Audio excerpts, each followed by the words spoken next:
Hi everyone, I'm Kylie, and today I'm going to be talking about behavioralism in the classroom, pros and cons, exactly what that is, and why it's needed in the classroom. So, what is the definition of behavioralism? Behaviorism is the idea that humans learn through their environment and mistakes throughout their lifespan.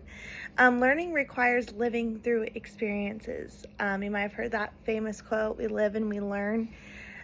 Through learning is just going through life and making mistakes and hopefully learning from those mistakes and not doing them again. The origination of behavioralism learning theory. So, John B. Watson and B.F. Skinner stated that children are more likely to learn through praises and consequences. For example, if a child is praised for good behavior, they are more likely to repeat that action due to getting rewarded. Vice versa, if a child is scolded for a bad behavior, they are less likely to commit that act again. As educators, I don't believe in scolding. But again, that's just the example that I used on there. So, there is a way that you could be passive, assertive, and aggressive on it. Educators, we don't want to be aggressive. We can be a little passive, kind of give hints, guide one-on-one, but never aggressive in any type of way towards a student. Behavioralism in the classroom. When a child is behaving in the classroom, I can provide a sticker or a prize. This shows the students that when they participate and do good, they can receive a reward. If a child misbehaves, I can communicate with the parents and let the student know privately that their bad behaviors are not appreciated in the classroom. Children need structure in the classroom to grow and learn behavior and socialization. Creating behavior cards or reports for students to send home will inspire children to succeed in the classroom. I know growing up, report cards, it could add a little bit of stress, but I think I needed that because I know if I brought my mom home a report card that would disappoint her, I didn't want to feel that feeling. So that motivated me in the classroom to study harder, work harder. So I think it can be a good thing for students. The origination of socialism. Albert Bandura believed that children learn through observation of others. Socialization allows people to learn how to behave and ideas for learning. If a student makes another cry or laugh, they learn actions affect their emotions. My toddler, for example, she will sit there and if she knows that clapping or doing something that gets her praises, she'll do it again to make people laugh and to feel good. So I do think that children learn through interacting with one another. If they make one another cry, they know that what they did was not acceptable. If they make another person laugh, they know ways to make other people happy. And they can only really learn that through socialization within their age group. Positive behavioralism in the classroom. There's rewards. So for younger students, this could be snacks, stickers, or playtime. Older students, a reward could be an additional 10 minutes of free talk time at the ending of a class session. Or making like an open phone for the last few minutes in the classroom. In high school, I remember that if we did really good, sometimes we had a little additional like 5 to 10 minutes before the class end of talking time where you could talk to your friends in the classroom, and that definitely gave motivation to do good. Or allowing phones in certain situations for research and trusting the students and showing that we can put that responsibility of them to be trustworthy in the classroom. Words of encouragement. Educators need to give positive reviews about growth towards the students. This is also extremely important. Students don't know how they're doing if you don't tell them how they're doing in the classroom. And if you leave them to assume, they could assume the worst. So if they're even just making small steps of behavior in the classroom, point that out, of the good behaviors, or mention it in the classroom. Hey everyone, this student has improved in in these test scores, and that's awesome of these growth, just making them feel good and feel heard in the classroom. Like I said before, report cards, students may feel confident or anxious about giving their report cards to parents. If students know a good report card will make their parents happy, they may do better in the classroom, and this works for all students. I also do believe that this adds a good communication between the educator and the parents. Acknowledgement of good behavior in the classroom. Announce good behavior in the classroom to make the student feel heard and proud of their good actions. Kind of like mentioned before. Again, behavioralism in the classroom continuing. In my classroom, there will be praises and words of encouragement for all students. Even a simple high five for participation can inspire children to feel safe and excited in the classroom. Educators must communicate with the students and parents. Creating a behavior card for the student will allow structure and accountability in the classroom. If students get praises at home for good behavior, this will inspire the students to continue behaving well in the classroom. One-on-one conversation with the student will allow him and her to feel safe and not embarrassed in the classroom. I don't think calling out bad behavior in front of all the other students is quite healthy in the classroom. I think that can definitely cause social anxiety for students.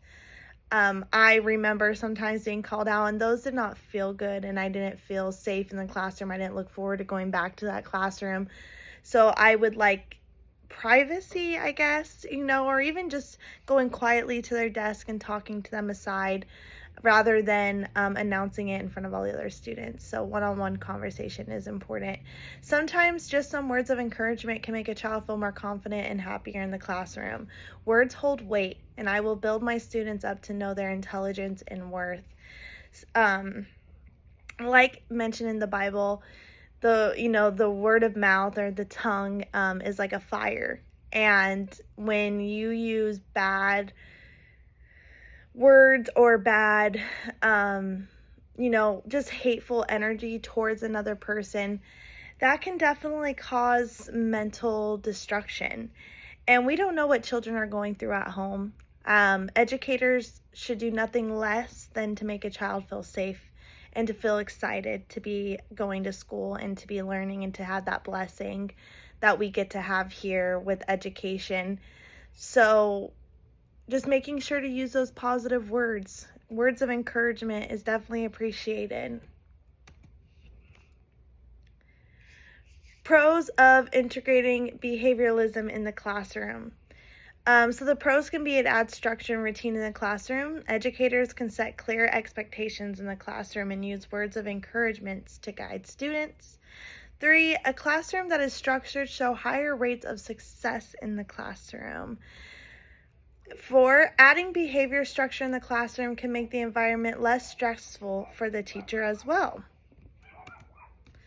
Cons of integrating behavioralism in the classroom. Some students will require different structures in the classroom.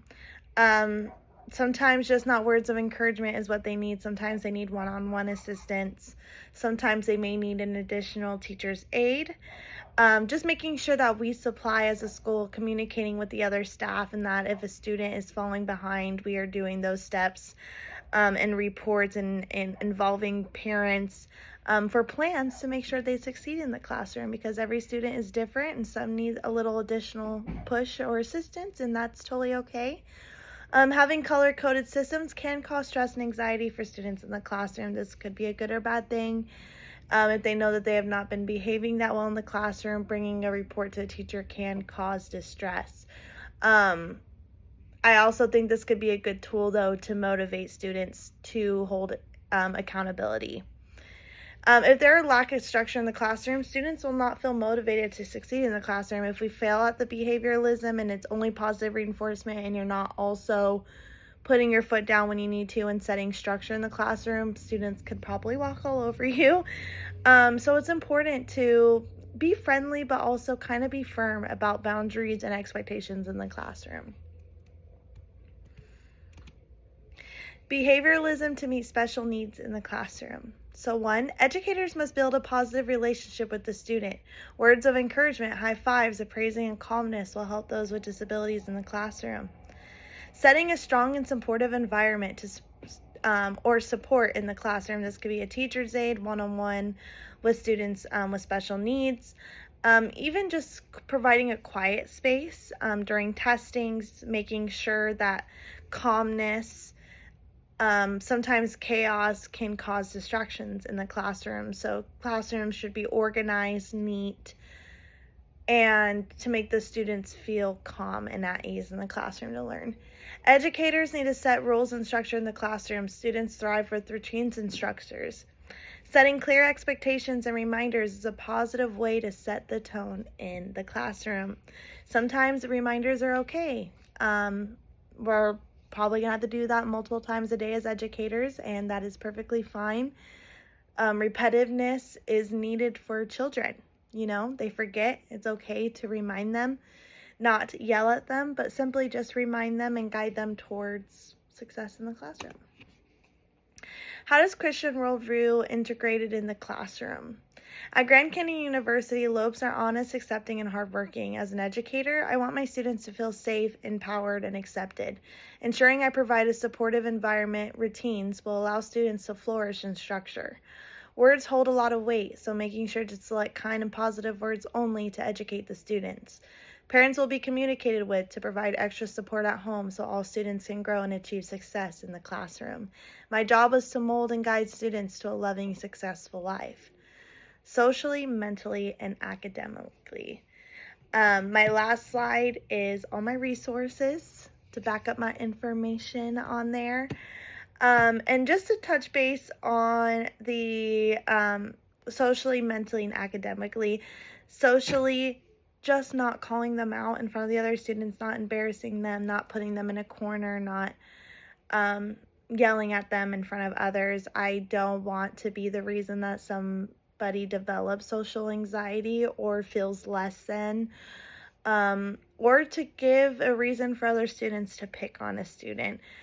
My job is to be professional, and that includes watching my mouth, making sure that I do it at the right time and not just off emotions. That is my job.